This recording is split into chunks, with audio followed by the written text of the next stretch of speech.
Le modèle jacobin a enfanté l'unicité dans l'uniformité, à savoir une seule langue, une seule religion, une seule culture, devant l'effacement des réalités et des diversités à la fois culturelles, linguistiques et confessionnelles, la vie, propulsée au nom du sacro-saint du dogme idéologique, devient un malaise et une malvie en Algérie, surtout pour les Kabyles.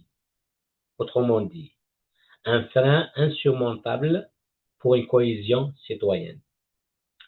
Ma première question, M. Boukadouh, selon vous, s'il y aura des élections libres et transparentes en Algérie, quelle sera l'alternative au régime militaire? Je vais être plus précis.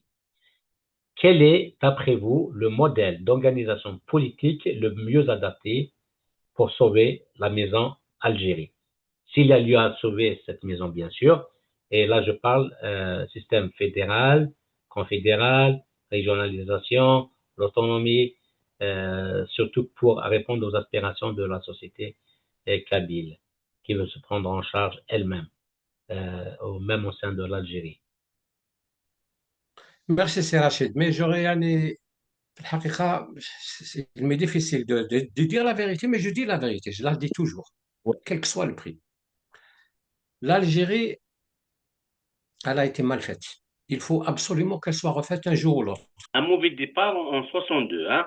Tout a commencé en 57, même si on va aller plus loin. Ah ben On va non. remonter à la source, parce que les premiers débats sont apparus au congrès de la SOMAM. Avant l'acte, avant, qu'est-ce que l'Algérie fonctionnait sur quoi? Sur l'appel du 1er novembre. C'est une page, l'appel du 1er novembre. Quand vous le trouvez dans des cadres comme ça, une page et demie.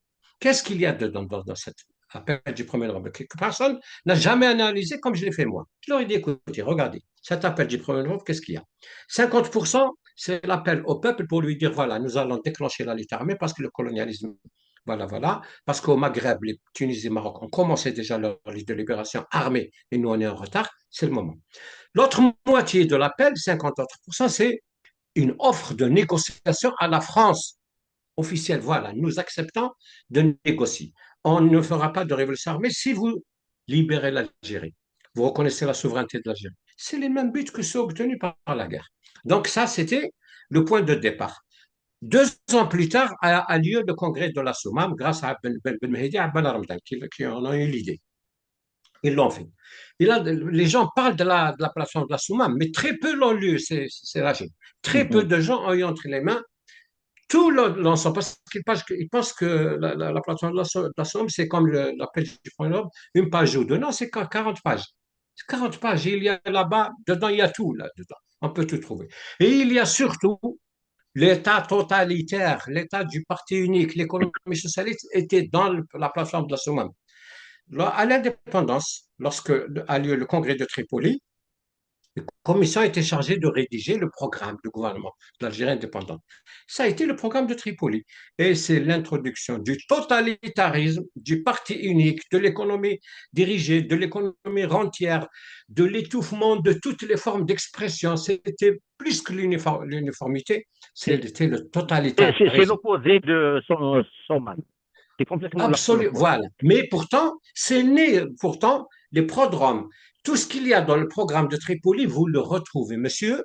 Parce que les gens, même les vérités sur les vaisseaux, ils ne disent pas. Qui est-ce qui a écrit, en fait, la plateforme de la Soumam? C'était Ammar Ouzgan. Les gens ne le disent pas. Ils voient Mm. que certaines choses qui ont été posées, mises par Barmdan, mais le gros, l'artifice, la cheville ouvrière du congrès de l'écriture de la plateforme, c'est Ammar Ouzgan. Ammar Ouzgan, moi, je l'adorais quand j'étais jeune. J'ai lu son livre, Mon combat, le meilleur combat, un titre comme ça. Il m'avait fortement touché dans les années 60-70, avant qu'il y ait toutes ces querelles et toutes ces histoires. Je l'aimais beaucoup. Lui, il était dans le mouvement national, il était premier secrétaire du Parti communiste algérien. Après, il finit son chemin avec les ulama. Après, il Mhm. quitte le Parti communiste, il renie tout ça. Juste, Amandine, pour rappel, Armand Ozgen, il est né en 1910, il est décédé en 1981 à Alger. Il est originaire de Azazga en Kabylie Et comme vous avez dit, il était communiste, c'est Il ça? avait été le ministre du gouvernement de Ben Bella, il était ministre de l'Agriculture. Oui. Après, bon, et avec les chamailleries de Boumediene, etc.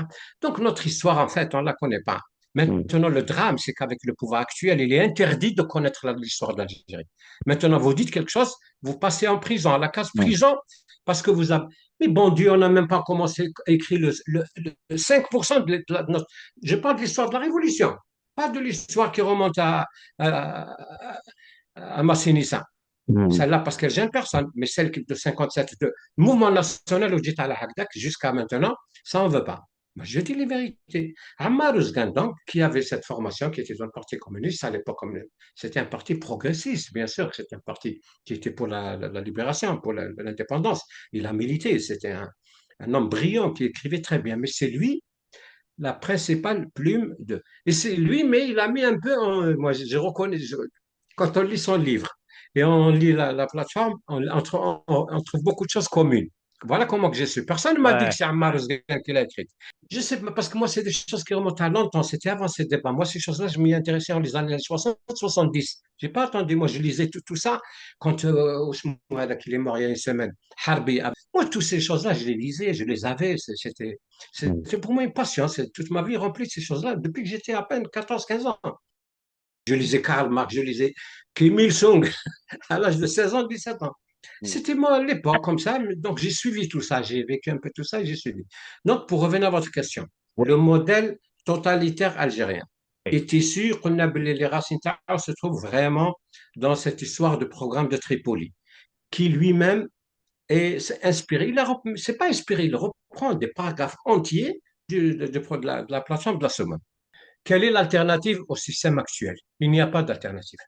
Parce qu'il a tout détruit, il a tout fermé. Et il a, sur le plan social, il a tout donné à l'islamisme. L'Algérie, moi, je vois que l'alternative théorique abstraite, ce qui est souhaitable, c'est un système démocratique, comme les démocraties qui existent là où existent les démocraties. C'est la même chose, il n'y a rien d'autre. Le libéralisme économique, le libéralisme intellectuel, la liberté de pensée totale, y compris quand elle s'applique aux religions, à la culture, à tous les domaines. Il n'y a pas de limitation à la politique, au pouvoir, à la biologie, tout. Parmi ces modèles que je viens de citer là, fédération, confédération, régionalisation, autonomie, etc., lequel a une viabilité politique susceptible d'apporter des réponses pérennes pour une construction citoyenne plutôt que nationale, à l'image du Canada et bien d'autres pays comme la Suisse. Ma réponse est que, avec des ingrédients, des outils algériens, on peut créer une véritable démocratie moderne et futuriste même. Par exemple, la Constitution de février 89, qui a instauré le multipartisme, elle était bonne, elle était très bonne. Elle prévoyait un gouvernement issu d'un parlement, des élections libres, mais ça a été refusé parce que le système ne voulait pas lâcher le pouvoir. Ils ont sacrifié Chedli, ils ont sacrifié Hamrouche, ils ont sacrifié n'importe qui, ils ont sacrifié ma génération, notre génération, nous, qui étions là, qui étions enthousiastes, qui voulions créer un système algérien avec un système politique algérien avec des ingrédients algériens, ni russes, ni américains, ni français. Je vous ai parlé de cette constitution de 89. Il y a la constitution de 63. On en a dit beaucoup de mal, mais il n'y en a pas de meilleur dans l'histoire de l'Algérie. Figurez-vous que si vous reprenez donc maintenant la constitution de 63, qu'est-ce que vous allez trouver? Vous allez trouver que le président de l'Assemblée nationale a plus de prérogatives que le président de la République. Ça, à l'époque, il n'y avait pas de deux chambres, il n'y avait que l'Assemblée nationale. L'Assemblée nationale était vraiment le centre du pouvoir. Mais qu'est-ce qu'il a fait Ben Bella 2 ans, même pas 2 ans après, il l'a mise de côté. Et Ben Bella l'a enterré, Boumediene l'a enterré. Si on revenait à la constitution de 63, on peut remettre en vie l'Algérie. Ça, c'est pour vous dire qu'il n'est pas nécessaire d'aller chercher loin. On cherche dans nos documents. Moi, je m'intéresse beaucoup, je me suis beaucoup intéressé toute ma vie à ce qu'il y avait de bon dans nos documents. Le 1er novembre, la Soumam, je ne pense pas qu'il y ait grand-chose de bon dans le programme de Tripoli. Les constitutions, une à une, je les ai étudiées, décortiquées. J'ai écrit beaucoup sur les constitutions algériennes. Pourquoi j'ai inventé même la formule Harraga Tarikh, que maintenant les gens ont détourné. Pourquoi tu dis l'Algérie c'est des Harraga? Dans le sens où on faisait des constitutions, mais on ne les appliquait pas. Voilà, Mhm. c'est-à-dire quelqu'un qui n'a pas de papier. Quand ils ont les papiers, c'est pour un individu. Mais un État, les papiers, c'est une constitution. Quand il la jette comme. Pour répondre à votre question telle que formulée au début, si on n'arrive pas à inventer de nos propres mains ce modèle algérien, nous irons au talibanisme. C'est ça l'avenir de l'Algérie. Le talibanisme, avec toutes les lettres dont se compose ce mot. Et ça sera pire que l'Afghanistan. Pire, pire. Les gens s'entremangeront. Ils s'entretueront. Ils s'entremangeront. Wow. Continuera plus. Ça sera le tag à la main tag. Tout le génie des Algériens, tout ce que charrie notre mentalité comme chose négative. Et maintenant, les exemples que va laisser le pouvoir actuel. Vous dites un mot, vous allez en prison. Vous ouvrez votre ordinateur, vous êtes en prison. Vous mettez comme moi maintenant des phrases comme celles que j'emploie maintenant, je peux aller en prison. Et je suis presque en prison. Si j'étais en Algérie, je serais déjà en prison. Et je fais l'objet de répression. Donc, je ne parle pas comme ça dans la rue, mais c'est terrible. Moi, je vous dis, le pire nous attend. Si on ne le fait pas, parce qu'il reste peut-être encore un peu des gens, peu importe ma génération, c'est foutu. Mais il y a peut-être dans celle qui suit, peut-être des gens qui ont cette culture universelle, rationnelle. S'ils ne font pas une nouvelle Algérie, avec les ingrédients dont je vous ai parlé, une Algérie algérienne avec ses fondements, avec ses produits, avec ce qu'elle a produit, le peu qu'elle a produit. Je sais que l'Algérie n'a pas produit, je ne sais pas quel penseur et tout, mais quand même, on peut trouver, dire comme ça, mettre bout à bout des choses en comptant sur la rationalité qui est une disposition de l'esprit universel, l'homme naît naturellement rationnel. C'est les religions qui le rendent insensé. C'est les idéologies qui le rendent terroriste, qui font de lui un agent. Voilà. Donc, je vous dis, Euh, il y a une chance de produire un système algérien avec les produits algériens. Si on ne le fait pas, on aura le talibanisme. Pour résumer en un mot, c'est ce qu'on aura. L'islamisme primaire, élémentaire. euh, Pensez-vous que le régime militaire et ses alliés portent seuls la responsabilité de la situation politique ou elle est partagée avec les responsables de partis de l'opposition, dont celui par exemple que vous avez créé en 89 et que vous avez dirigé durant toute une décennie complète? Non, PRA, c'est le seul parti qui s'est créé pour apporter une prise de conscience. Moi, je l'avais dit. Moi, je voulais pas rentrer en politique. C'est vous, je devais un jour faire une émission avec quelqu'un et lui raconter ce qui a précédé ma rentrée en politique. Vous comprenez. Je raisonnais. Moi, j'avais déjà 20 ans d'écriture dans les journaux. Quand je dis écriture, c'est pas, moi, j'ai pas fait de l'information. J'ai fait les écrits de réflexion. Tout ce que j'avais écrit, le socialisme de la mamelle, le génie des peuples, les articles sur le mouvement culturel berbère en 81, tous ces documents-là, le socialisme de la mamelle, tous ces documents-là, sous Boumedienne, c'était Chedli, donc c'était pour dire aux Algériens le sens du monde. Je parlais de sens du monde en 81, voilà ce que va être le monde. Et vous allez au ce monde-là, avec votre petit islamisme, avec votre petit berbérisme, c'est ça que vous allez faire. Mhm. Il faut créer l'Algérien. Il faut créer l'Algérie nouvelle. On peut la créer. On nous a détruit, on nous a empêchés. Il y a maintenant des voyous, c'est le mot qui, quand je vois l'Algérie, comment elle est traitée maintenant dans les émissions de télévision, pour ne parler que de celle qui a été publiée il y a 2 jours, où on montre un État réduit à un truc de voyous, c'est inacceptable. C'est une honte pour l'Algérie de finir dans le caniveau comme ça. Mhm. Alors qu'il y a encore un peu de chance, mais je vous le dis, si rien ne se fait dans la décennie qui vient, et même pas, parce qu'il y a eu un accélérateur de l'histoire qui est actuellement en action, c'est Trump. Le personnage de Trump est un accélérateur, un facteur d'accélération de l'histoire universelle, du monde dont il va tuer tout le monde, il va détruire tout ce qui est de positif dans le monde, les institutions onusiennes, internationales, l'Occident va être enterré par Trump. Même, je vous dis quelque chose d'essentiel.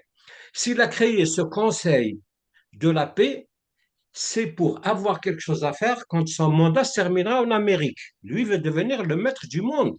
Et avec ce conseil-là, s'il est suivi par beaucoup de pays, il deviendra, avant la fin de son mandat, le calife qui est l'ombre de Dieu sur la terre.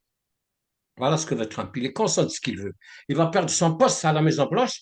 Il gagnera celui du Conseil de sécurité. C'est lui l'ONU. L'ONU n'est plus faite par les États. L'ONU est la fille de l'ASDN. L'ASDN, qui est-ce qui a créé l'ASDN? C'est un Américain. un président américain qui s'appelait Woodrow Wilson en 1918. Il a écrit 14 points. Il a dit, Rappel, parce que c'est pas tout le monde qui sait c'est quoi SDN, c'est la Société des Nations, donc l'ancêtre de l'ONU. de l'ONU. La Société des Nations, c'est l'ancêtre de l'ONU. Voilà, c'est Elle ça. a été, quand il y a eu la Première Guerre mondiale, les consciences des dirigeants, les vrais dirigeants. À l'époque, il y avait Woodrow Wilson qui était président des États-Unis. Il a tiré les conclusions et les leçons de la Première Guerre mondiale. Comment peut-on en arriver là? Parce que la Première Guerre mondiale, c'est une guerre intra-occidentale, c'est à l'intérieur de l'Occident, comme la deuxième. Il a écrit les 14 points de Wilson où il proposait une vision universelle et des institutions universelles pour prévenir les crises, pour les régler dans un cadre multilatéral. C'est lui qui a créé le multilatéralisme. Mais, bon, ça c'était en janvier 2018, mais c'est la guerre. Non, non, L'Allemagne, etc. pas 2000, pas 2018, 1918. Vous Mais j'ai dit confondez. quoi? J'ai 2018. dit, non, non, c'est 1918. Les La 14 points, Première Guerre mondiale, oui. voilà. Janvier 2019, c'est juin 2019, c'est 1919. 1919. 1919, Oui. c'est le pacte de Versailles, le Oui. traité de Versailles. Mm. Le Sénat américain s'est opposé au président américain, il n'a pas voulu le signer. Alors que c'est dans les 14 points de Wilson, préconisait la création de la SDN, la Société des Nations. Ouais.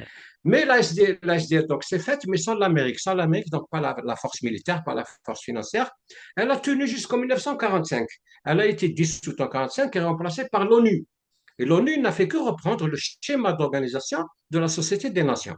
Mm. Monsieur Trump, aujourd'hui, est en train de tuer les Nations Unies, qui ont été créées par un président sous forme d'SDN américain, un président américain, Mahboul, fou. Il est en train de tuer l'ONU et lui, il veut créer un ordre universel autour de Dieu, Dieu bis, l'adjoint de Dieu. Trump se veut l'adjoint de Dieu. Ça n'existe pas, mais c'est comme ça, dans sa tête, si. Puisqu'il a dit, il tutoie Dieu. Dieu, je suis fier de moi. Il nous a donné la réponse. Dieu m'a dit que je suis fier de ce que tu as fait en une année. Donc cet homme-là se prépare à être soit un nouveau parrain, j'ai parlé tout à l'heure de parrain, le film de Godfather, oui. voilà, Godfather. Godfather, c'est quoi? Un mot en grec, God, c'est Dieu, et C'est Father, Dieu. c'est le Père. C'est Dieu ça. le Père. Voilà Ouais. ce que se veut Monsieur Trump. Donc, après la fin de son mandat, s'il ne va pas un troisième mandat, il va trouver un subterfuge. Si on ne lui donne pas, il va prendre la SDN, il va l'installer en Genève ou quelque part là, dans le Minnesota et dire, moi, je suis le roi du monde. C'est tout. On va vers des schémas impossibles à imaginer. Monsieur Bokemo, je suis vraiment, vraiment étonné que vous avez tenu ce propos en disant que la Constitution de 1963, elle était la meilleure de l'histoire de l'Algérie indépendante. Et vous regrettez que Ben Bella l'avait mise de côté 2 ans plus tard. Et que Boumedienne l'avait enterré après son coup d'État du juin 65, justement contre ce Ben Bella. Mais M. Boukirou, je vous rappelle que la constitution algérienne dont vous parlez, qui a été adoptée le 8 septembre 1963, elle a consacré le FLN comme parti unique de par son article, si je me souviens bien, article 23. Et elle a placé l'islam comme la religion d'État et l'arabe comme langue nationale officielle. Aussi, vous avez dit que la Constitution de 1989, qui a institué pour une fois le multipartisme, était bonne. Aussi, je vous rappelle que celle-ci aussi place dans ses premiers articles 2 et 3 l'islam comme religion de l'État et l'arabe est la langue nationale et officielle. Et vous trouvez, Monsieur Boukinov, que les Kabyles et les autres peuples amazirs qui peuplent l'Algérie soient à l'aise avec cette fixation identitaire immuable qui est peinte avec les couleurs de l'arabo-islamisme, pour reprendre les propos de regretter Lounès Matoub, paix à son âme. Bon, puisque vous n'avez pas jugé utile d'être plus précis dans votre réponse par rapport à cette question-là, je passe à la question suivante en rapport avec le thème azert. Celle-ci est reconnue maintenant depuis 24 ans comme langue nationale, je pense c'est en mars ou avril 2002, et ce après un massacre du régime algérien causant la mort de 126, 28, je ne me souviens plus exactement le chiffre exact, de jeunes Kabyles assassinés à la fleur de l'âge. et des milliers de blessés à vie. Ensuite, en février 2016, elle est reconnue comme langue officielle, mais pas avec le même statut que l'arabe, qui est, elle, une langue officielle d'État. Ce qui fait que Tamazight, à ce jour, n'existe dans aucun papier officiel de l'État algérien. Si vous ouvrez votre passeport algérien, Monsieur Boukouhi, je pense que vous l'avez, vous n'allez pas trouver Tamazight. Idem pour la carte d'identité, le permis de conduire, n'importe quel document administratif, la Tamazight n'y est pas dedans. Les billets de banque aussi, il n'y a aucune trace de Tamazight. Donc, à cause du fait qu'il n'y a aucune loi organique qui est proposée jusqu'à date à son égard. Pensez-vous, et c'est ça ma question, M. Boukouhi, pensez-vous que l'État algérien a la volonté de faire de Tamazight une vraie langue officielle, comme dans beaucoup de pays où la co-officialité linguistique est respectée? Je cite l'exemple de Canada, là où je vais, la Suisse, la petite Suisse, qui a à peine la superficie de la Kabylie, qui a 4 langues officielles, la Belgique, qui a aussi à peine la superficie de la Kabylie, qui a 3 langues officielles, et bien d'autres pays, l'Afrique du Sud, en Afrique, qui a 11 langues officielles, et j'en ai parlé à plusieurs reprises. Donc, c'est ça ma question, M. Boukouhi. Vous connaissez la fameuse parole qui dit quand on veut enterrer un sujet, un problème, on crée une commission, on crée une académie, Oui. on a créé l'académie. Moi, je vais à la réponse de façon plus nette. Le problème, il est régional. Il concerne toute la région, Tamzra, tous ceux qui sont concernés par cette loi. Au passage, M. Boukouhi, je vous salue parce que vous êtes un des rares intellectuels arabophones, même parmi certains intellectuels kabyles qui prononcent encore le mot Maghreb, alors que c'est pas la première fois que je vous entends parler de Tamazra. Tamazra, c'est, à mon avis, c'est le terme le plus juste pour exprimer cette région d'Afrique du Nord dont le mot Maghreb, il faut le dire, il écorche nos oreilles, nous, les Kabyles et Amazirs de façon générale, parce que le Maghreb, il fait référence au Maghreb, l'ouest de l'Arabie ou du monde arabe. Donc, on n'aime pas ce mot. Et puis, j'ai remarqué que vous utilisez beaucoup le terme Tamazra et je vous salue par rapport à ce point. Vas-y. Non, moi, je n'ai pas de complexe. Wallah, je n'ai aucun complexe. Au début, quand j'étais jeune comme ça, quand je voyais l'historique de la berbérologie, l'Académie française, l'Académie berbère à Paris, etc., je croyais à l'idée de complot. Je vous le dis. C'est pas, mais c'est pas dire que c'est un complot j'ai lu l'histoire de mon pays. Je me suis intéressé au suivi, même les tentatives de créer une grammaire berbère kabyle. C'était, je crois, le père Desjeux, il y avait le père Bois, Marcel Bois, il y avait des figures comme ça de l'Église qui agissaient dans la société civile et qui soutenaient, qui portaient cette cause. Ça vient de là. Ça vient de là. Les pères blancs, c'est pas moi qui les ai créés, c'est un ordre religieux qui a été créé, les sœurs, etc., en vue d'une mission. C'était de christianiser la Kabylie et d'autres régions d'Algérie. C'est ça la vérité. À l'époque, bon, il y avait la croix et le pain. Il y a même des peintures qui sont restées, des peintures célèbres, etc. Il y avait ça, mais c'est pas criminel que de le dire, de le proférer. C'est pas une insulte contre les Kabyles, c'est une accusation contre l'Église. L'Église n'avait pas à faire ça. Tuer des peuples, les dénaturer, les évangéliser de force, c'est pas bien. Je dis pas que l'islamisme ne fait pas autant. L'islamisme a fait pire peut-être, parce que l'islamisme a tué ses propres co-religionnaires. Mais il ne s'attaque pas qu'aux autres. Bref, il y avait cette connotation, il y avait cette méfiance. Moi, cette méfiance était parvenue à moi. Quand je lisais Bousquet, je ne me rappelle plus son livre, j'ai vu cette phrase, je l'ai cité de toute façon dans un de mes écrits, où il dit que la berbérologie est une science exclusivement française. Ça m'avait frappé.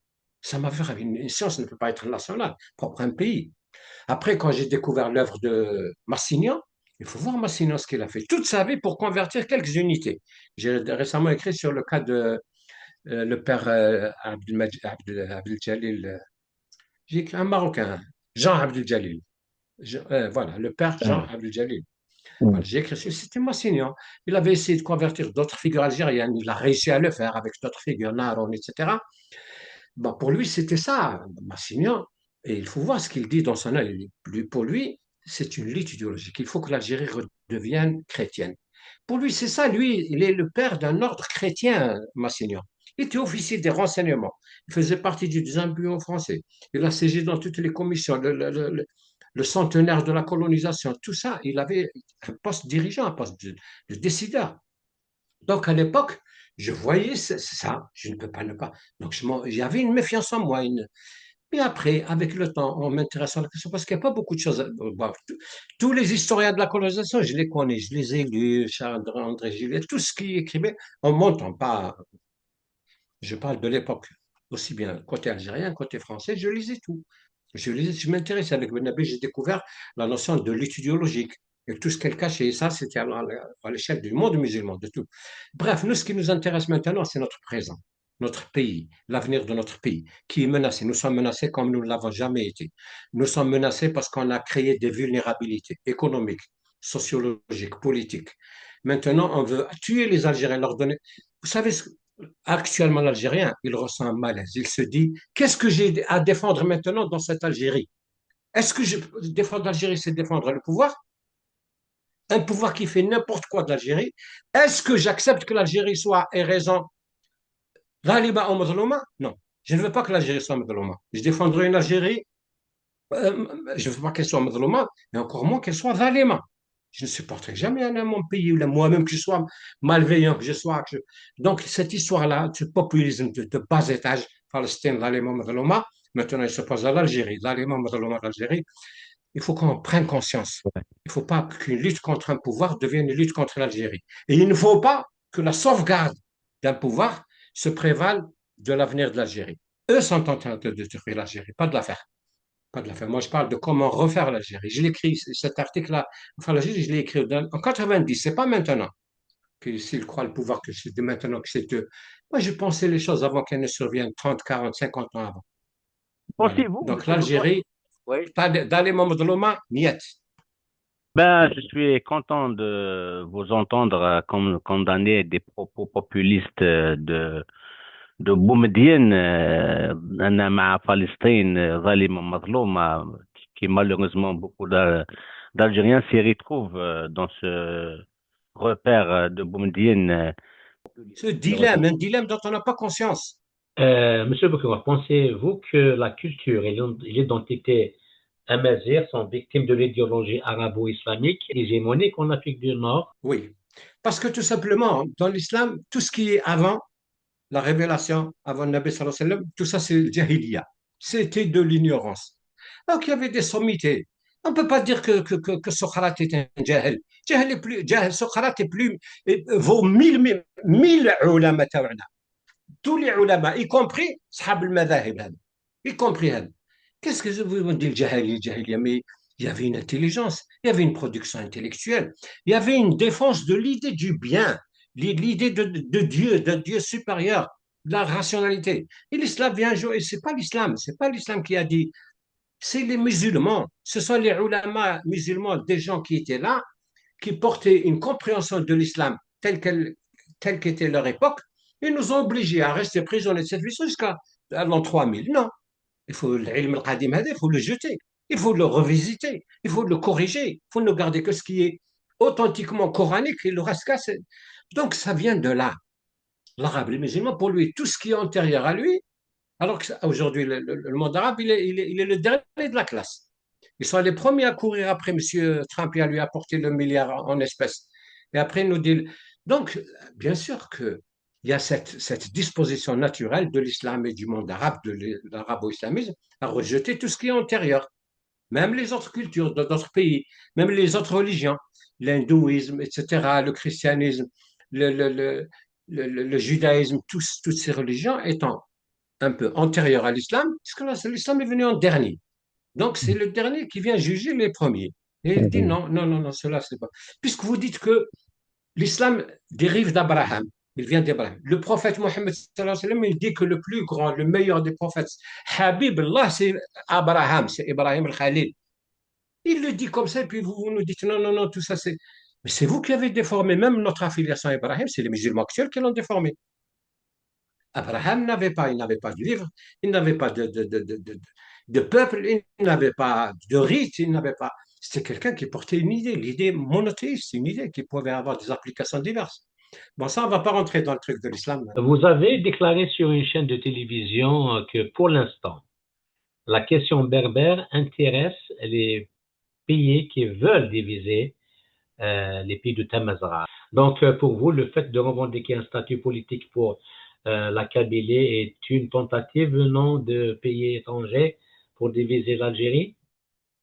Pas comme ça, pas avec ce simplisme. Oui, mais pas dans ce simplisme-là. Donc, quelque chose, un bien dont on ne peut pas tirer des applications bienveillantes. Il devient un mal. Quand un bien est chez vous, un minerai est chez vous, mais vous ne l'exploitez pas, quelqu'un va venir vous l'enlever. Le lithium, maintenant, les terres rares, les minéraux euh, dont a besoin l'industrie spatiale, du téléphone, de je ne sais pas quoi et tout, des armements. Vous pouvez receler des choses importantes. Face à ça, même le bon Dieu, il a dit que Dieu donne la terre à ceux qui en font un usage utile. Si vous êtes là, assis sur une terre, vous n'en foutez rien, même Karl Marx, c'est ce qu'il a tiré sa théorie de la propriété collective. La terre collective. Quelqu'un ne fait pas un bien, soit des idées qu'il a, soit de la culture qu'il a, soit de la philosophie de la vie. Ben, les autres vont l'utiliser contre lui. Donc actuellement, la question par exemple Kabyle, pour revenir à un sujet qui nous intéresse plus directement. La Kabylie, maintenant, le dossier Kabyle, c'est pas Farhat Abbas Farhat Mhenni qui a créé la cause. Il a créé le sigle, le MAC et tout, mais c'est pas lui qui a créé cette cause. Je dirais même, actuellement, c'est lui qui l'obstrue, il la bloque. Parce que demain, pourrait venir à sa place quelqu'un qui a beaucoup plus de charisme, beaucoup plus de culture, beaucoup plus de trucs, et là, il pourrait donner une autre image de ce projet. Donc, l'étranger, l'extérieur, les stratégies, les think tanks, les gens qui pensent les stratégies des pays voisins, les gens qui sont nos adversaires, les pays dont on a fait des adversaires, maintenant, ils vont fouiner. Qu'est-ce qui cloche chez nous? Qu'est-ce qui est le trou de souris? Où est le trou de souris? Ils vont trouver, ah, la Kabylie. Tout le monde va faire quelque chose. Donc, la Kabylie, ce n'est pas un problème de 15 mois, de 3 ans, de 15 ans. Il faut le voir sur le siècle à venir. Et ils vont creuser dedans. Ils vont travailler là-dessus. Et ils vont nous créer des problèmes quand vous enlevez la Kabylie, il n'y a plus d'Algérie.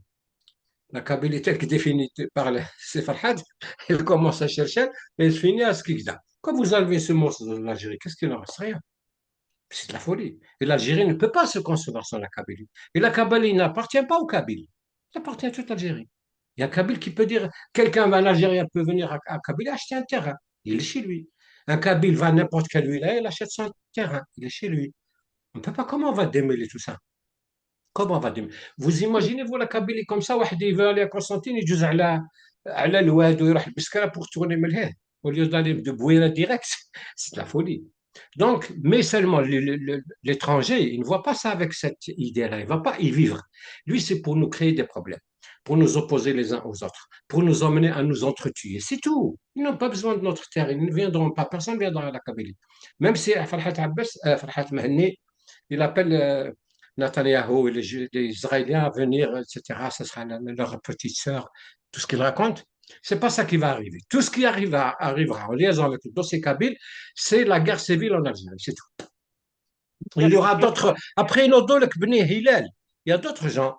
Moi, si je me dis, je descends des Kotama. Les Kotama, ils ont leur racine ailleurs. Et ils vont dire, moi, je ne suis pas dans la Kabylie. Les gens qui habitent leur région. Mon Kotama, personne ne m'a dit que c'est ça, ça fait partie de je ne sais pas quoi. Il n'y a pas ce problème-là de berbérité en Djidjel ou un truc comme ça. C'est pour vous donner un exemple simple, c'est pour dire comment on peut rentrer en guerre civile pour rien. Stupidement, c'est pour bloquer l'Algérie, que l'Algérie ne reste pas sur ces 2 200 300 000 km², que le peuple algérien ne reste pas uni. Donc, ils introduisent le ferment de la division, du séparatisme. C'est ça la question kabyle. C'est pas qu'on soit contre la majorité. Le problème de la langue, pourquoi il se pose? Parce que les Amazirs sont incapables de créer une langue. Vous voulez que je vous le dise comme ça? Pourquoi ils ne l'ont pas fait pendant 3000 ans? Pourquoi ils ne l'ont pas fait? Ils ont eu 3000 ans. On n'a pas trouvé un seul livre, un registre, un papier écrit en arabe, en latin, en chinois, en hébreu. Comment l'écrire? Soyez capables de régler ça. Maintenant, les Algériens ils doivent se poser des défis. Soyons capables de créer une langue. C'est en 2026. On ne l'a pas fait. Le calendrier, nous sommes en 2900. Qu'est-ce qu'on a fait en 2976? Qu'est-ce qu'on en a fait? 3 millénaires. Le calendrier chrétien ou grégorien. Qu'est-ce qu'on faisait? On n'a pas fait la langue. On n'a pas, le support graphique, on ne l'a pas créé. Le manche à balai, on ne l'a pas créé. Après, on vient Exactement. aujourd'hui dire ben, les. En tous les cas, je vous reviens tout à l'heure sur ce sujet-là, mais auparavant, avant d'oublier, là, parce que tout à l'heure, si j'ai bien compris, vous avez dit que M. Farhat Mani est un pion au service des puissances étrangères. Donc, ce qui est au passage le discours du régime algérien actuellement. Euh, C'est l'insulté que de dire ça. Moi, il a été forgé dans ça. On connaît qu'il y en a quelque part. Il a été plus conséquent que beaucoup de figures du RCD que j'ai connues. Quand il y a eu les histoires, beaucoup les gens disent les événements de 2022, moi j'ai défendu à la majorité à l'époque au Conseil des ministres. وسقسي هذاك بن عماره وشمو اسمه ماشي بن عماره Ben بن Younes, Ben يونس Younes, بن Amara Ben يونس Younes, والautre oui.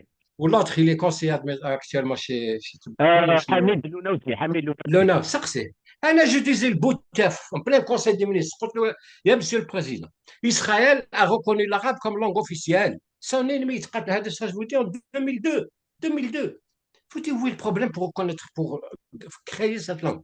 Je lui ai donné cet exemple, il était étonné. Il m'a dit, vous êtes sûr? Oui, je lui ai dit, l'arabe est langue officielle en Israël. Subhanallah.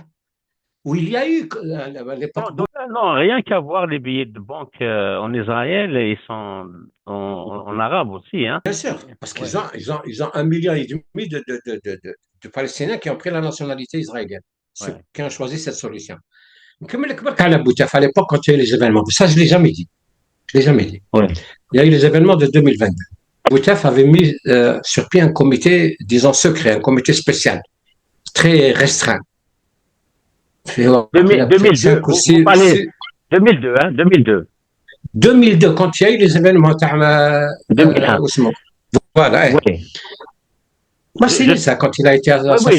justement, vous reproche ça, vous n'avez pas démissionné. Vous étiez ministre de Bouteflika de 99 à 2005. Donc, ouais, il y a eu que Oui. cette en fait, vous n'avez rien fait, M. Boukabou. Ah, donc, Ils disent rien fait parce qu'ils ne savent pas ce que j'ai fait, ce que je viens de vous raconter depuis le Conseil ok. des ministres.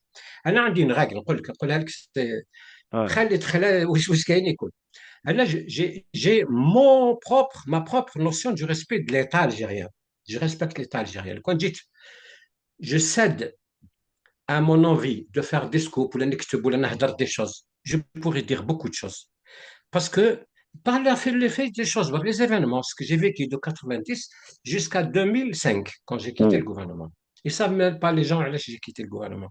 Mais il y a des choses, je préfère. Là, je suis insulté, on m'accuse même d'avoir pris des corruptions, d'argent, je ne sais pas quoi et tout. Rien que pour ne pas ouvrir des dossiers ou là, dire des choses que moi je sais. Et qui mettent en cause en plus des gens qui sont morts. Il m'est facile de dire à un ah, Bouteflika ou tel autre ministre, je ne dis rien.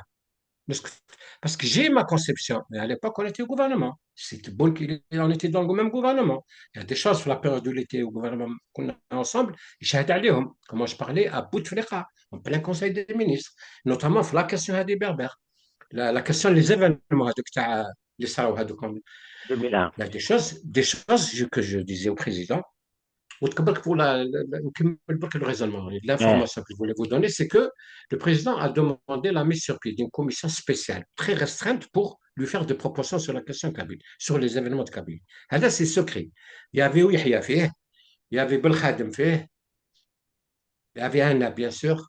On était quelques-uns, vraiment quelques-uns, plus des gens de l'institution militaire. C'est tout. C'était pour faire face à ça, pour faire des idées, proposer des idées au président. Voilà, j'en ai fait partie. قلت لك qu'est-ce qui m'a amené à parler de ça? C'est Belkhadim, apparemment, vous voulez parler de Belkhadim, apparemment, c'est ça? Il y avait Belkhadi parce qu'il était ministre des Affaires étrangères à l'époque, je crois qu'il était. Parce que lui, il a demandé à ce qu'on sorte l'armée, c'est ça, quelque chose comme ça, hein? C'est vous qui كاينه l'avez حكايه dit. هكذا كاينه Eh, حكايه هكذا كاينه eh, حكايه eh, انا قلت لهم سو كي مديز انا جو دي قلت لهم بعثوا لي برك هاد لا ديكلاراسيون دو بريس وجوري دي من بعد نهضر لكم ما eh, انا جو دي با نيمبورت كوا كيقول لي ouais. الناس على فو نافي با ديميسيوني كيس كي سي جي ديميسيوني جي ديبوزي جي دو فوا démissionné. Déposer du moins. Parler de ma démission 2 fois. Mais une fois, peu importe dans quelles conditions et pourquoi. Peu importe. Ceux qui doivent savoir le savent. Il y a, vous le savez bien, tout ce qui se dit au Conseil des ministres est enregistré. Il devient des archives. Toute la vie institutionnelle, qu'elle est archivée. Beaucoup de Ok. choses, soit qui sont par respect de l'État, soit pour ne pas tenir, je me mets en valeur ou là, non.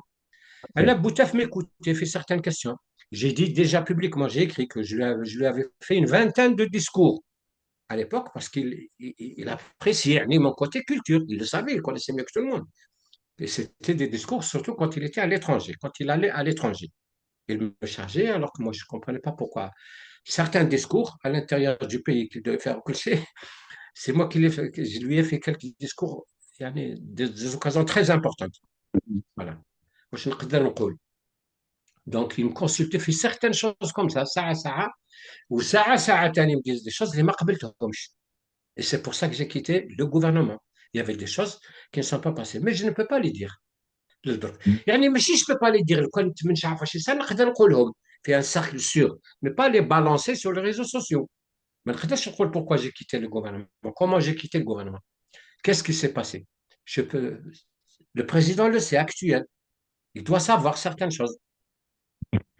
Donc Mais ماشي دوك 2001, واحد كيخرج باردون سي با باسكو جو ديك جو كريتيك الغوفرنمون كو راني مانيش عارف نبيع لالجيري ولا نبيع ليتراجي جامي jamais je n'ai fait ça jamais je n'ai ouvert ma gueule sur des choses comme ça على بالي beaucoup de choses comme ça des choses comme ça صراو وانا في الغوفرنمون سمعت بهم des choses اللي j'étais étonné mais là je n'avais pas je n'ai pas été un homme du système ou là j'ai fait partie du système ou là خالط des gens du système j'ai rencontré souvent quelqu'un qui, avec qui je parlais des choses de l'Algérie et tout, c'était, par Boutef, c'était le général Teufer. Parce c'était son rôle avec tout le monde. Il le faisait avec tout le monde, toute l'Algérie, les acteurs. Et c'était pour lui parler comme je vous parle d'eau, c'est Rachid, comme je vous parle dans cette émission. C'est comme ça que je parlais à Naya, c'est comme ça que je parlais à Bouteflika, et les preuves existent. Même Tebboune, peut-être, s'il s'en souvient, il chauffe. J'étais le seul à pouvoir lui parler comme ça, sans qu'il me rabroue, sans qu'il me dise. L'autre, il tremblait à l'idée que de prendre la parole pour convenir de quelque chose. Monsieur Boukouh, d'abord, je vous remercie pour ces informations confidentielles et vous avez donné exclusivement à TQ5 Média. Puisque vous avez fréquenté Général Toufir et puis vous étiez un très proche de Abdelaziz Bouteflika, vous étiez ministre du temps des événements malheureux de Printemps Noir Kabyle de 2001 jusqu'à voire même l'année de votre démission en 2005. Est-ce que vous pouvez peut-être un jour écrire vos mémoires ou peut-être dans une autre émission nous raconter en détail ce qui s'est passé lors du Printemps Noir en Kabylie? Chef, c'est Rachid. Il faut savoir, c'est une connaissance générale, le gouvernement ne traite pas de certaines choses, jamais. Les choses militaires, les choses qui concernent les services, l'armée ou certains dossiers du gouvernement eux-mêmes, mais tu as en assemblée comme ça. Jamais, jamais, jamais. Il y a certains comme ça, intuitifs personnels. Le président peut demander à quelqu'un un avis sur un sujet, même qui ne concerne pas son secteur.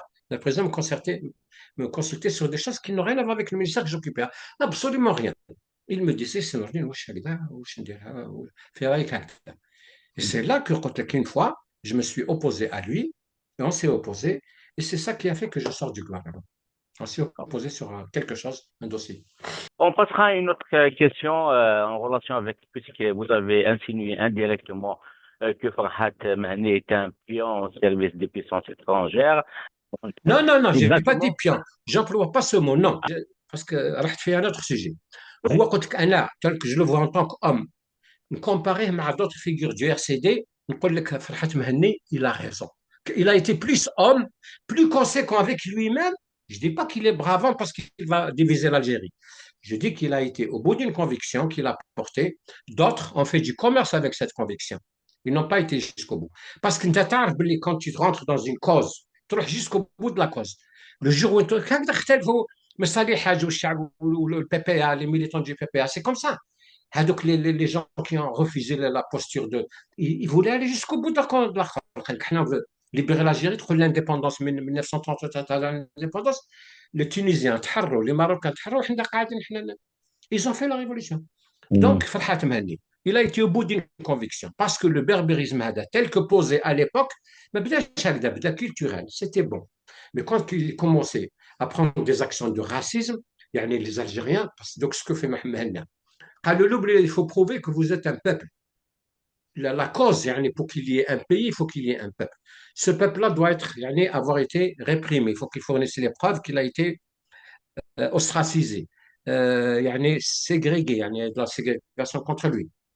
Toute chose qui n'existe pas en Algérie. Jamais la Kabylie n'a été ostracisée par les Algériens. Jamais. 2001, en 2001 avec le régime, 2001. Sauf avec le régime, on vient de parler. avec 128 000 jeunes ont décidé quand même ce point.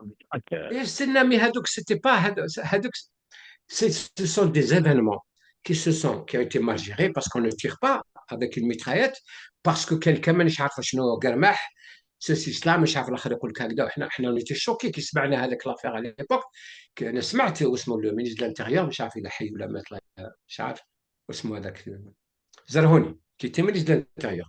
Écoute, il avait dit avec l'histoire de voyous, parce que c'était lui qui avait dit ce mot-là, il l'avait même dit publiquement, puisque c'est comme ça qu'il a été retenu. On a été choqués. Parce que le voyou, ça dégénère comme ça, tout de suite, un voyou, il s'appelle vol, une histoire. Après, enfin, pour rester sur le sujet de Oui. Atmani, je ne dis pas que c'est un pion il a été au bout d'une conviction fausse. Il a été au bout d'une idée fausse. Le berbérisme reste une idée fausse. L'islamisme est une idée fausse. Ce n'est pas parce qu'il est lié à quelque chose de sacré, l'islam, qu'on lui permet tout. Le berbérisme, ce n'est pas parce qu'il est accolé à la majorité qu'on doit lui passer tout. Non, monsieur. Kamel Ben Mazir, tu restes dans l'Algérie. L'Algérie, c'est notre pays. Djabouh Chouhada, on est tous d'accord sur ça. On s'en tient à ça. Bon, puisque vous avez parlé de Farhat Mani, son mouvement, le mouvement qu'il préside, le mouvement pour l'autodétermination de la Kabylie, a proclamé récemment unilatéralement l'indépendance de la Kabylie. Qu'en pensez-vous de message de cet événement, M. Bokara? Il n'y aura jamais d'indépendance de la Kabylie. Il n'y aura pas de Kabylie du tout, oui. Il n'y aura pas d'Algérie un jour, c'est possible. Mais qu'il y ait une indépendance de la Kabylie dans l'Algérie actuelle, il faut l'exclure. Ça n'arrivera pas. Parce que le peuple ne le veut pas. Le peuple kabyle. Il ne faut pas croire que le MAC représente la Kabylie. Il ne représente pas 1% de la Kabylie. Par contre, il y a des erreurs que peut faire le gouvernement.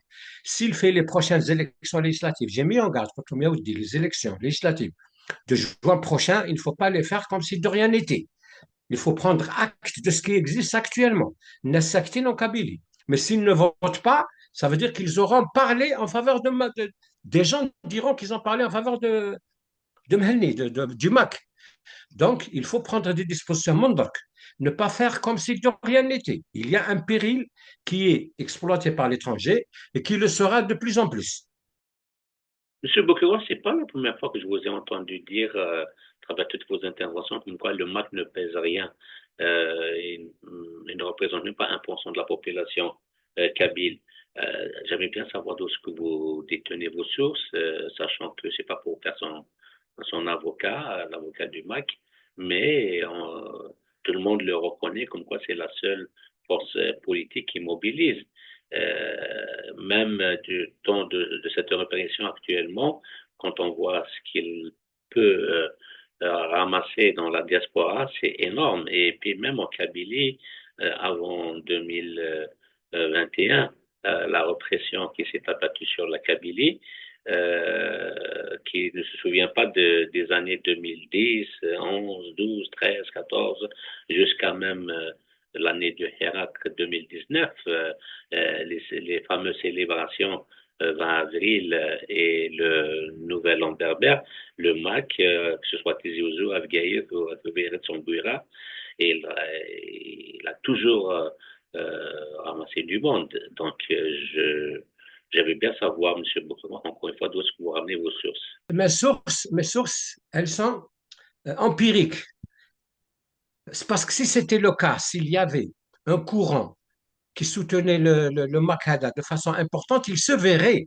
Iban, le 14 décembre, Iban à une occasion ou une autre. Moi, je mets en garde le gouvernement. Je leur dis, les prochaines élections, s'il y a une abstention ou un boycott, ou je ne sais pas comment l'appeler, important, à ce moment-là, les gens vont mettre ça au crédit du MAC, même s'il n'a rien. Même les marches qu'on organise à Paris, au Canada, le MAC, ce n'est pas des foules.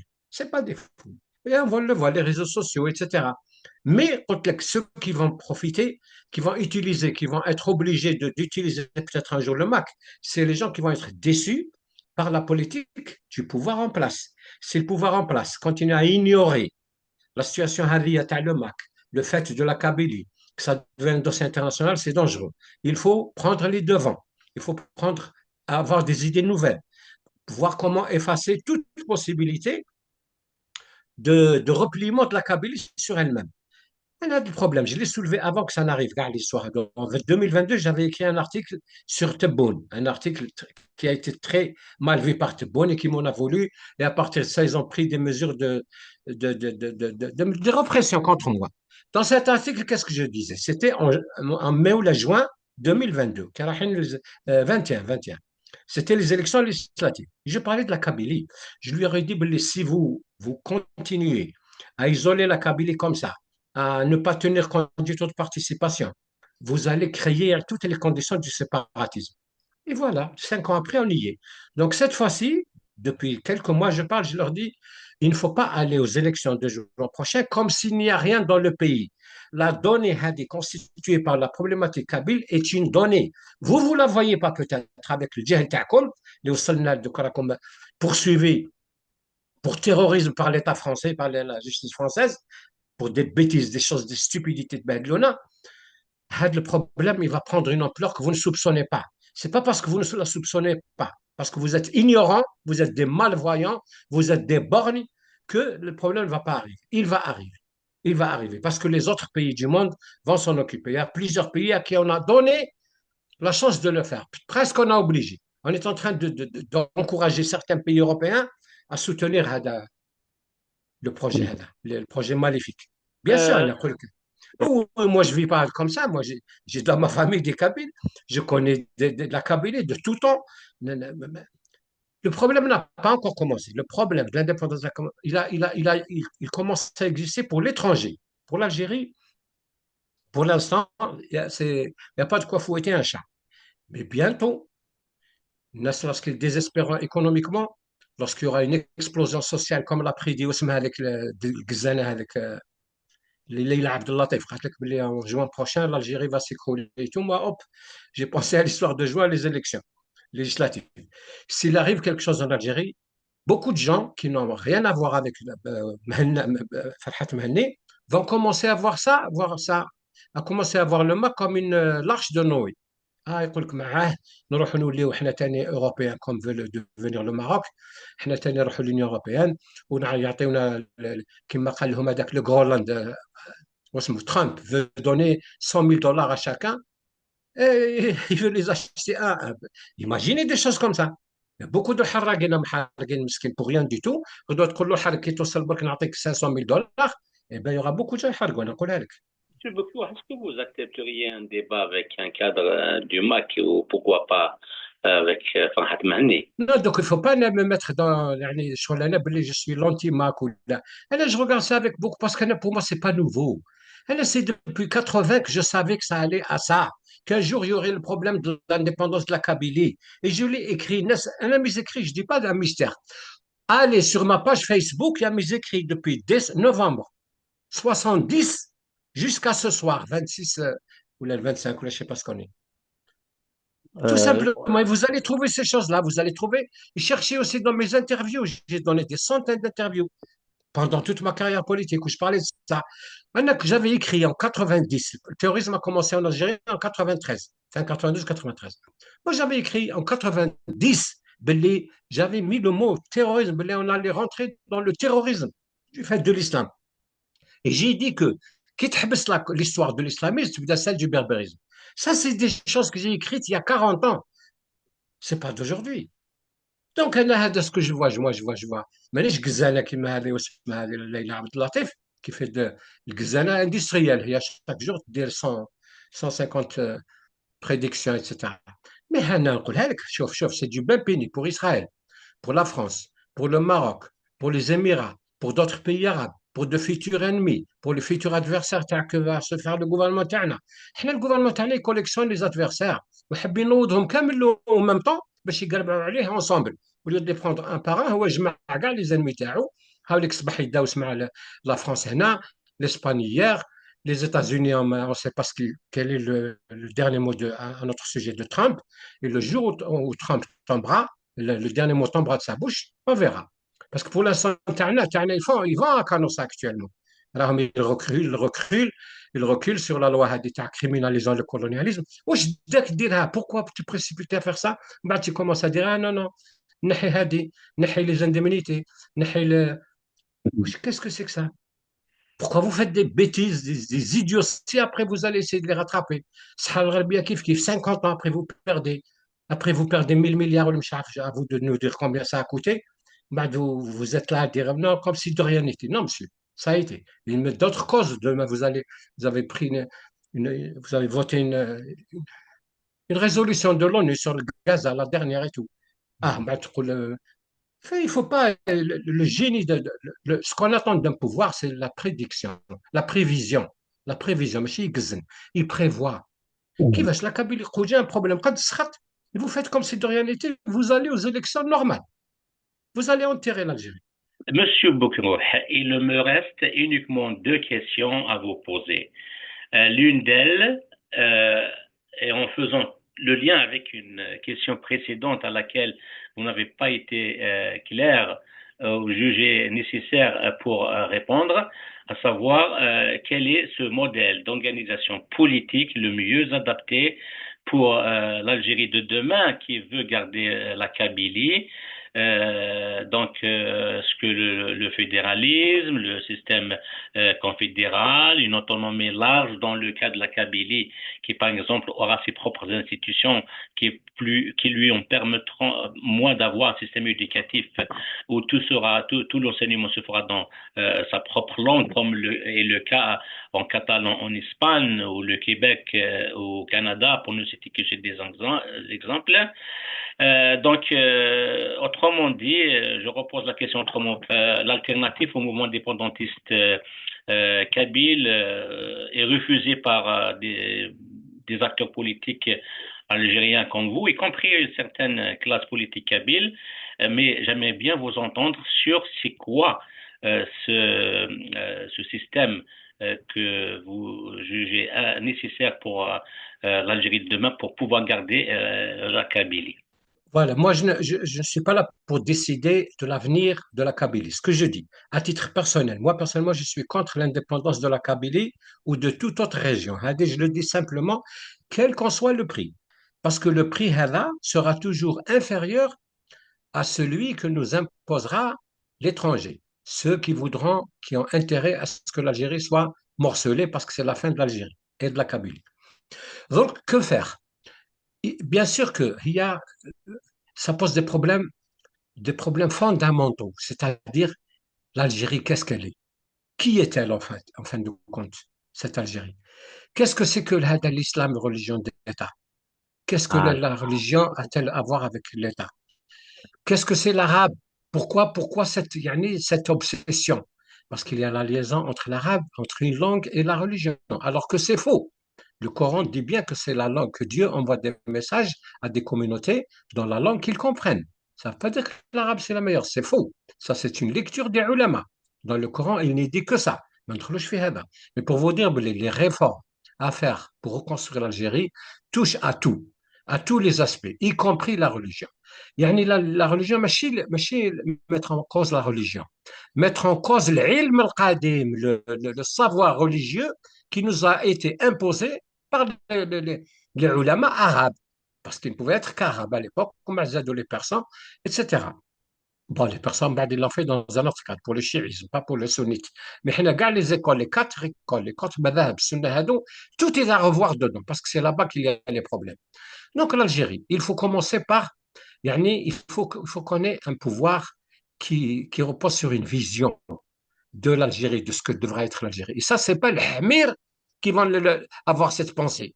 Et donc, tout le monde dit, des ânes, défendez l'âne. Je ne défendrai jamais l'âne. Djibouna un homme éclairé, même despote, mais despote, mais éclairé, qui porte une culture, une vision du monde qui concorde avec le sens du monde. Donc, je suis conscient de la profondeur des problèmes. Mais pour les aborder, il faut aller sédiment par sédiment. C'est comme en géologie. Vous débarrassez d'abord la couche supérieure. De la couche inférieure jusqu'à arriver au fondement du problème. C'est tout. C'est pas simple.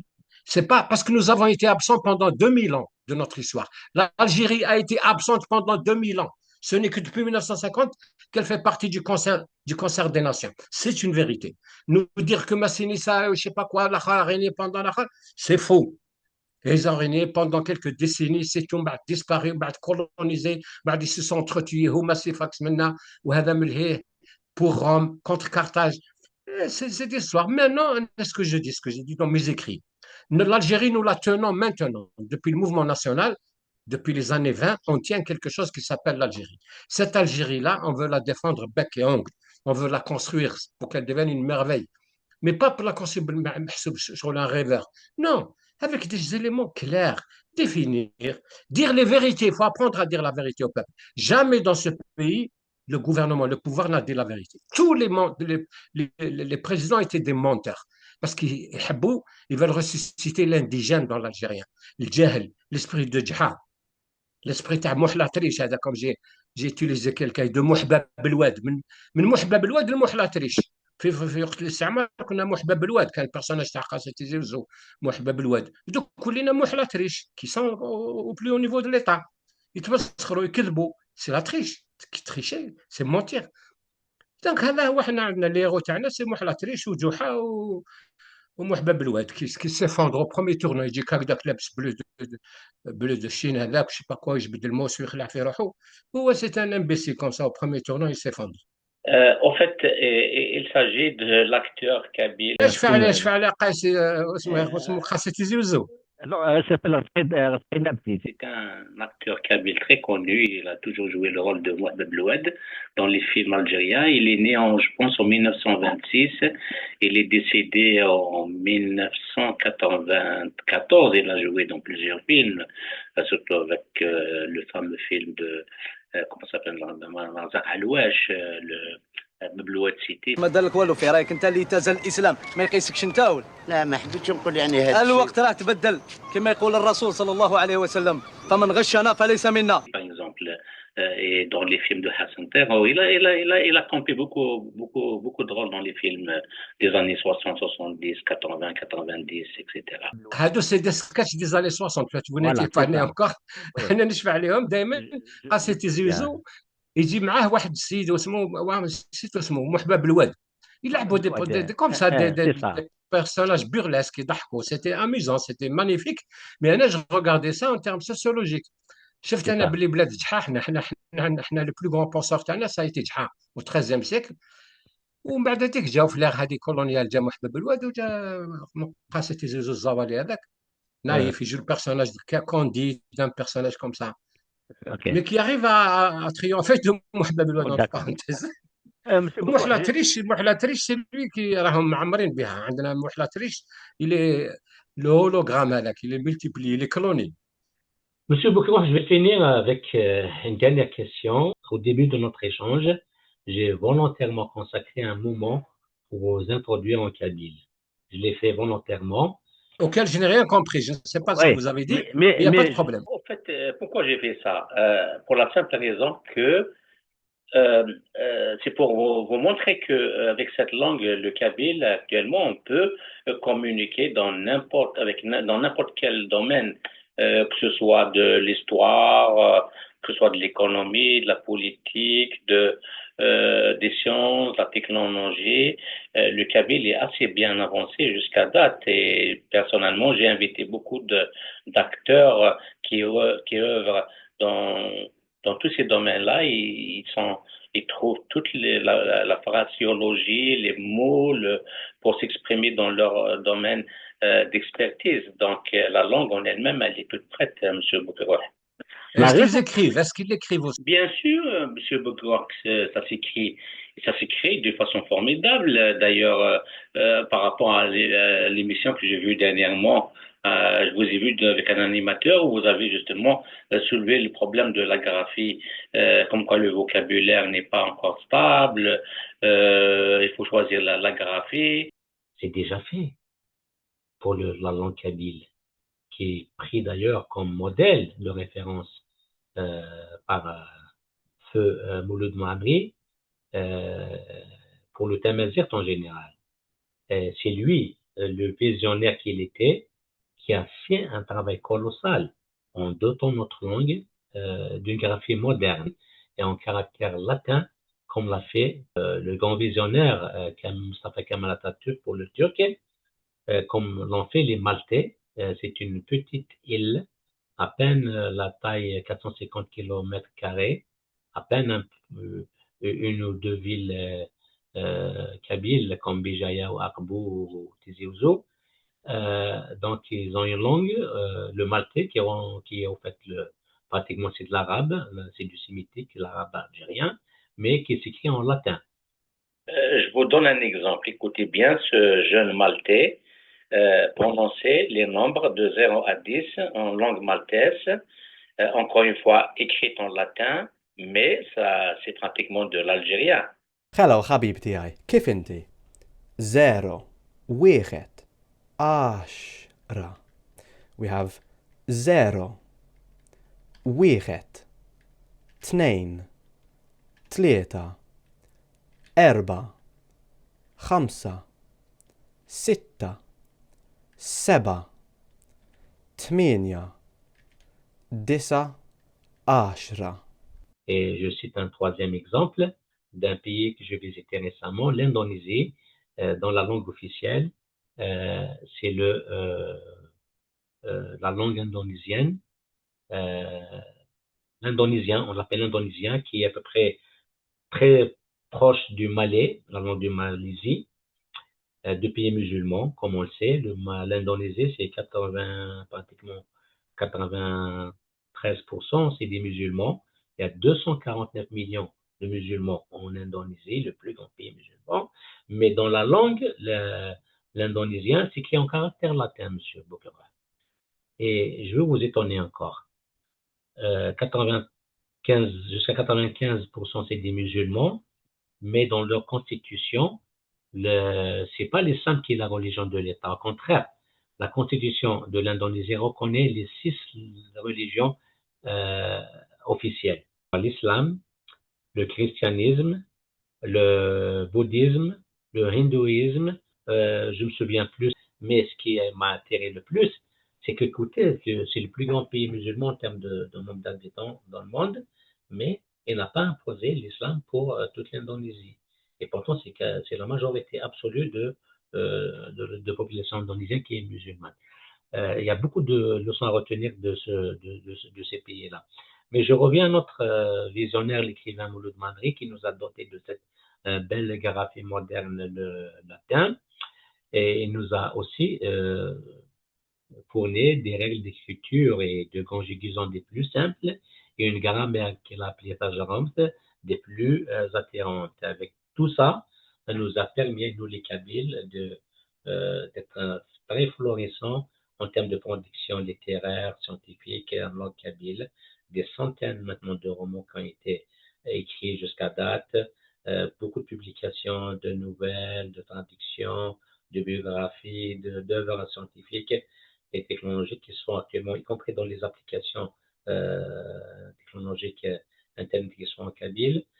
Donc tout ça grâce encore une fois au feu le visionnaire Mouloud Mamri. Tamashek, c'était Fénère ou là autre chose?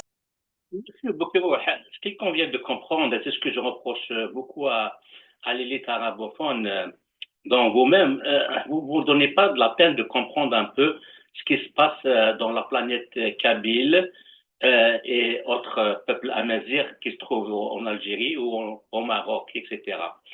C'est que le tamashert, oui, c'est la langue de choix des Touaregs depuis la nuit des temps. D'ailleurs, ils écrivent en tamashert, en tifinagh, c'est correct. Mais pour des raisons pragmatiques, les Kabyles et à leur tête le visionnaire Mouloud Mamri a tranché pour le latin, pour les mêmes raisons que j'ai invoquées, pour des raisons pragmatiques, de rentrer dans la modernité. Et le Kabyle qui a adopté ces caractères-là, elle a avancé de beaucoup par rapport aux autres composantes amazières, qu'ils soient de Maroc ou d'Algérie. Le kabyle, comme je l'ai expliqué tout à l'heure, jusqu'à date, on parle de centaines de livres, de romans, on parle des milliers de textes, de nouvelles, de bandes dessinées, de littérature pour enfants qui sont déjà sortis. Si tu prends le Tifinagh, le Maroc, qu'il a adopté officiellement avec l'IRCAM, l'Institut Royal, donc la culture amazigh, qui est à peu près l'équivalent de le ACA algérien, le Haut Commissariat à la Mazérité, avec leur Tifinagh, ils n'ont jusqu'à date produit pratiquement rien. Très très peu peut-être de romans. Il n'y a aucun livre, un texte scientifique. Donc c'est pour vous dire que dans la tête chez nous, dans la tête du kabyle, c'est réglé, c'est le latin, comme l'a décidé Mouloud Mamri et comme l'ont décidé aussi d'autres visionnaires d'autres peuples, comme je viens de le citer, comme Mustafa Kemal Atatürk pour la Turquie, le maltais, le malais, le bahasa de Malaisie et le bahasa de l'Indonésie, qui sont les mêmes en fait. Donc eux, ils ont choisi le caractère latin et dire que l'Indonésie est le plus grand pays musulman du monde, la Malaisie qui est aussi un pays important dans le monde musulman, la Turquie qui est du monde musulman, les trois. Donc ils ont tourné le dos à l'abjad, l'alphabet abjad qui est l'alphabet arabe, qu'ils utilisaient avant 1930, je sais pas cette date-là. Donc ils ont adopté le latin pour entrer dans la modernité de plein pied. C'est la vision des Kabyles et à leur tête d'El Mouloud Mamri et que paix à son âme. À la lumière de tout ce que je viens de dire, Monsieur Ndour, avez-vous un commentaire? Yahouya, ce n'est pas les individus qui décident. C'est pas moi qui, je veux imposer un préjugé. Non, que ça circule dans la vie, dans la société, dans les librairies. Comme ça, l'académie, l'académie, elle n'a qu'à adopter cette langue, elle la diffuse, elle la généralise, elle la vulgarise. Ouais. Moi, je suis pour, il n'y a pas de problème, il n'y a pas de problème. Mais il ne faut pas que ça soit caché comme un secret. Oui. Connu de quelques personnes seulement. Il faut que ça devienne le fait de tout le pays. Monsieur Bouguerin, vous parlez de l'Académie berbère, c'est comme si elle existe. Elle a institué du temps de Bouteflika dans la Constitution 2016, mais jusqu'à date, elle n'a ni président, elle n'est pas fonctionnelle, elle n'est pas opérationnelle. Je comprends pas de quelle académie vous parlez. Et ça, d'un, et de deux, si vous parlez au commissariat à la Mazérité, certes, il a fait depuis son institution, le premier président paix à son âme, Mohamed Idir Amran, et ensuite feu Youssef Merahi, et l'actuel Hashmi Assad. Tous ces trois-là, de leur temps, ils ont produit beaucoup de livres, ils ont aidé beaucoup à la production de livres en kabyle, en tamazight, dans la période avec les caractères latins, donc le kabyle. Ils ont beaucoup fait, mais ce qui m'étonne, c'est que cette institution, les autorités algériennes, on dirait que les caractères latins qu'elle a adoptés, ça ne les arrange pas. Ils font tout pour qu'elle cesse de produire en caractère latin. D'ailleurs, il suffit juste de voir un peu leur logo dans les réseaux sociaux. Ils communiquent souvent en arabe. Leur logo est écrit en arabe. Il en est de même pour la télévision, soi-disant Tamazight TV4. On dirait qu'elle n'a pas d'écriture. Les génériques de toutes ces émissions, c'est en arabe. Leur logo dans les réseaux sociaux, c'est en caractère arabe. Il en est ainsi des radios, que ce soit la chaîne 2, que ce soit les radios locales comme Somem Bijaya ou Djurdjura Tizi Ouzou, et ça écrit, leur logo c'est en arabe. Donc voilà, Monsieur Boukoumou, je viens de vous résumer un peu les blocages ou la mauvaise volonté pour développer Tamazight, comme avec l'histoire des papiers administratifs ou passeports la carte d'identité, les pays de banque qui ne sont pas transcrits aussi en termes qui est soi-disant la deuxième langue officielle. Donc voilà ce qui fait que les Kabyles ils sont mal à l'aise avec cette Algérie-là. Donc c'est pour ça que je vous ai dérangé trop avec cette question de modèle d'organisation politique à venir. Donc, les Kabyles ne peuvent plus attendre. Je vous réponds que si j'étais responsable de quoi que ce soit, je convoquerai يعني ماشي un sommet برك يعني toutes les tous les segments de cette problématique, tout cela et sortir avec une proposition définitive. Comment l'écrire, dans quel caractère, etc. Voilà, et on en finira. Mais ce que je remarque, donc, tu as contrôlé le caractère latin, mais moi je remarque qu'actuellement, le gouvernement, il veut supprimer le caractère latin Il veut le en supprimer, oui, c'est Algérie. ça. Enfin, Il, pas le il, latin, il a, français, disons. il a essayé d'imposer de force à travers la TV4, le caractère arabe. Qu'il a vu, ça n'avance pas. Et maintenant, il veut revenir sur le caractère téfinaire, alors qu'il n'y a aucune préparation, aucune. Alors que des centaines, je dis bien des centaines de livres, romans, nouvelles, biographies qui sont sortis dans Mais le. combien de gens lisent tout ça, c'est Rachid? Combien de gens Il y a un lisent? lectorat kabyle maintenant. Hein. Le père son nom, Mohamed Harbi, il tenait à ce que un de ses livres soit traduit en kabyle. Et ça a été fait par notre ami, comment ça s'appelle, Olamara, que je salue au passage. Donc, c'est pour vous dire qu'il y a beaucoup c'est ça ce que je vous reproche à vous, M. Boukero, et beaucoup l'élite. Non, moi, j'ai aucun problème. Vous n'êtes pas au courant de ce qui se passe à Voilà. côté. Oui, Vous je n'êtes pas au reconnais, je courant. suis pas au courant, mais je sais pas parce que je serais arabe ولا ما عنديش المشكل هذا انا même mon nom هاو باين باللي لا مزيغ باللي تاع Voilà. voilà. Non, j'ai pas de OK. problème avec ça. Il faut voir qu'on construise notre pays. Voilà le vrai problème. OK. Monsieur, est-ce qu'on peut dire que Bokro, il est قبل الحضارات de Djidjel? انا je suis né شوف je suis né والله ça fait rire un peu. Je suis né exactement à Mila Mille, 32 oui, boulevard du Nord. Ça s'appelait boulevard du oui, Nord. oui, La oui, rue où habitait mon grand-père. oui. Même mon grand-père, ou des deux côtés, mère et père, ils sont originaires d'El-Milia. Dans les montagnes d'El-Milia, il y a un village اسمه c'était c'est اسمه quelque chose comme en tout cas parmi les عروش هذوك anciens les vieux عروش تاع بكري حنا يقولوا لنا بني عيشة جايين من notre branche je sais pas quoi. Mais après, bon, mon père, quand je suis né en 50, mon père nous a amenés à Alger en 53. Oui, 3 ans après, ce que j'ai dit. 3 ans après, voilà. Donc, j'ai habité Fskalef, Le Biar, La Redoute, la Casbah, Alger Central. Là où j'ai vécu donc toute ma vie consciente à Alger. Plutôt que. Donc, je ne sais pas. Djidjil, je n'ai jamais été à Djidjil. Je ne sais pas. Mais à l'époque, il y avait le découpage administratif. On dépendait de Constantine, Mila à dire. Ouais, Mila dépendait de Constantine. Pendant 84, vous êtes wilaya. ouais, دونك وحنا جدي انا زدت في ميلا في هذا دار ouais, جدي هذه. ouais, ouais. وهو راح ما يسكر في العنصر هذه كومين دو العنصر في الميليا. يعني il a fait 40 kilomètres pour aller m'inscrire parce que هو dans son esprit il était à Mila pour un peu de temps parce que mon grand-père faisait du commerce etc. Pour lui c'était un moment et qu'il fallait nous déclarer tous في la commune وين زايد هو commune mixte ولا مش عارف اسمها à l'époque العنصر هذه. Voilà mon histoire pour ce qui est de Djidjel. وانا جيجل ما كنتش نعرفها ما والو. Mais c'est pas pour قلت لك مخالطه الحال parce que Mila qui sont les gens de Mila. Mila c'était une ville romaine déjà, elle s'appelait Milève.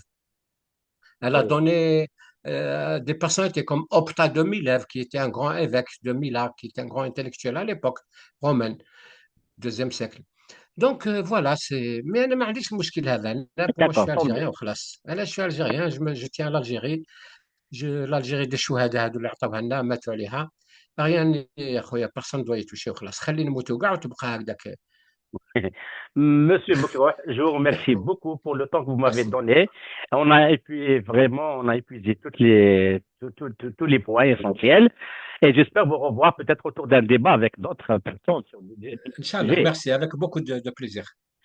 ميرسي مسيو بطروح ماس نوير شنو نتي قميل نار مازال او نوير ود ما ونيش بان ماس نوردين بطروح غاف مثال نيضون دارون ما شفنا ما تدبر تسرتيت ديال تفلسفيت تديانيت دوين نظن يسيان بليل دي سلطان نظن زود ما نظن او نديني قيمة دي تلوي